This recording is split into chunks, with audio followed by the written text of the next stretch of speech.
السلام علیکم دوستو، آج ہم بات کریں گے کرونا وائرس کے بارے میں۔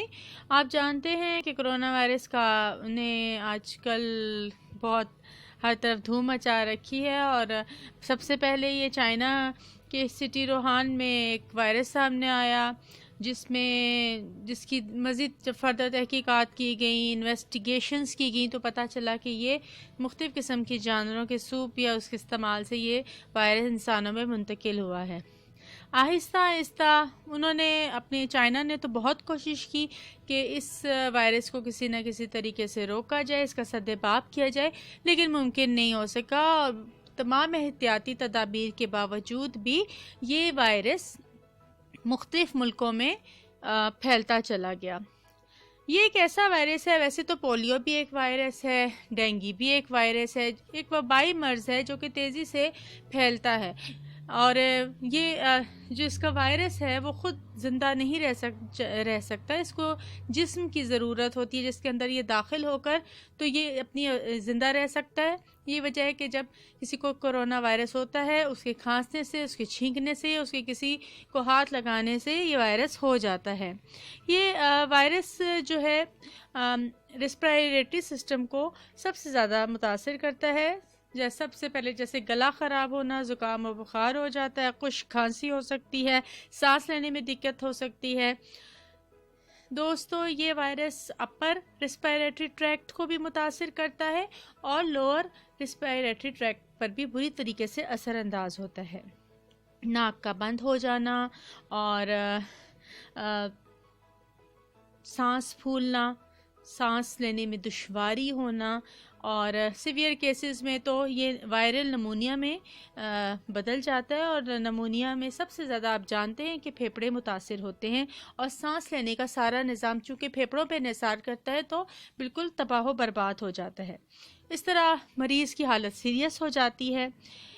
اب بات یہ کرنی چاہیے کہ یہ کن لوگوں میں سسپیکٹ کرنا چاہیے ہمیں۔ تو دوستو، دنیا گلوبل ولیج ہے، آپ کو معلوم ہے کہ وہ لوگ جو کہ ایک ملک سے دوسرے ملک سے بہت زیادہ سفر کرتے ہیں، ان میں یہ وائرس منتقل ہونے کا امکان زیادہ ہوتا ہے۔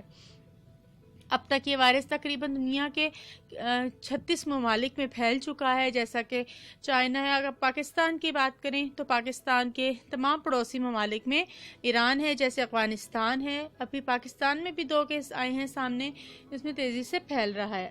اللہ کا شکر ہے کہ پاکستان میں بھی جو 2 کیسز آئے ہیں وہ اتنے زیادہ سیریس نہیں ہیں، اور وہ روبہ صحت ہیں۔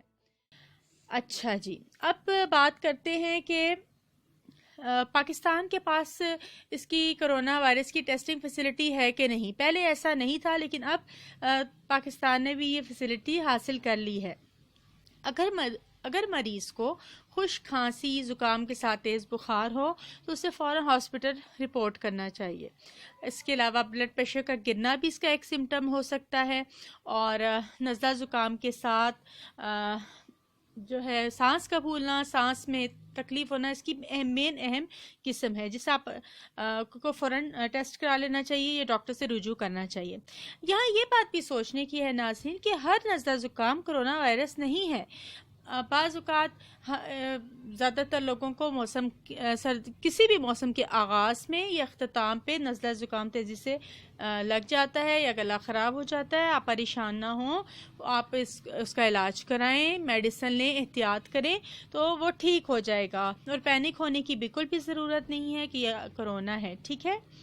اچھا، وہ لوگ کہ جو بہت ٹریول کرتے ہیں، یہ ٹریول کر کے ابھی ریسنٹلی چائنا سے آئے ہیں، ایران سے آئے ہیں، یا فلائٹس میں جو لوگ مختلف ایئرپورٹس کے اوپر سٹے کرتے ہیں 4 گھنٹوں کا، 6 گھنٹوں کا، تو ان لوگوں کو بھی یہ ٹیسٹ ضرور کرا لینا چاہیے اور اپنا چیک اپ کرانا چاہیے۔ یہ انہیں ابتدائی طور پہ 14 سے 20 دن تک اپنے رشتہ داروں سے اور عام پبلک سے دور رہنا چاہیے۔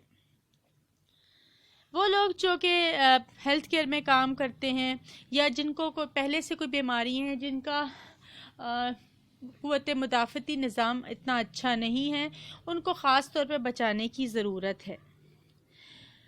اب ہم بات یہ کریں گے کہ اس بیماری سے کیسے بچا جا سکتا ہے، اور وہ کون سی ایسی احتیاطی تدابیر ہیں کہ جن پر عمل پیرا ہو کر ہم اس بیماری سے بچ سکتے ہیں۔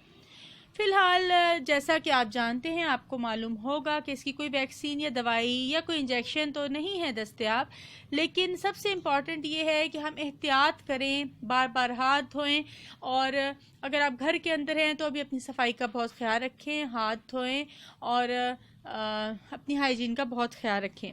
لیکن اگر آپ باہر جاتے ہیں، لوگوں سے ملتے ہیں تو ماسک پہنیں، پبلک والے ایریا میں نہ جائیں، اور باہر آپ کو بار بار ہاتھ دھونے کی ضرورت ہے، اور کوشش کریں کہ پبلک سے دور رہیں یا بہت رش والے ایریاز میں فی الحال نہ جائیں، اور اپنی ہائیجین کا خاص خیال رکھیں، اور پراپر طریقے سے 20 سیکنڈ تک ہاتھ دھونے بہت ضروری ہیں۔